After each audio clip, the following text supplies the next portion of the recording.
করেছেন আকাশ এবং পৃথিবী কার?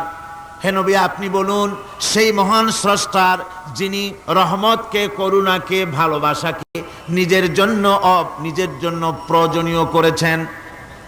ভালোবাসা দেওয়া, করুণা করা, মহব্বত করা যিনি নিজের জন্য প্রয়োজনীয় করে দিয়েছেন। সৃষ্টিকে মহব্বত করা আর ভালোবাসা দেওয়া, শুধু সৃষ্টিই নয় বরং দয়া এবং ভালোবাসা দিয়ে তিনি সিক্ত করেছেন। আল্লাহর তাবৎ সৃষ্টির দিকে তাকালে, আল্লাহর পুরা সৃষ্টি জগতের দিকে যদি আমরা তাকাই, তাহলে আমরা দেখতে পাবো যে সমস্ত কিছুই, যা কিছু আমরা দেখতে পাই, এ সব কিছুই আল্লাহ পাক একটা কুদরত দিয়ে, রহমত দিয়ে, মহব্বত দিয়ে, স্নেহ দিয়ে তিনি সৃষ্টি করেছেন মানুষের জন্য, সৃষ্টি জগতের জন্য। ভালোবাসায় পরিপূর্ণ করে মানুষকে তা তিনি দান করেছেন। যেমন অন্য আয়াতের মধ্যে আল্লাহ পাক বলছেন, ওয়াসাখখারা লাকুম মা ফিস সামা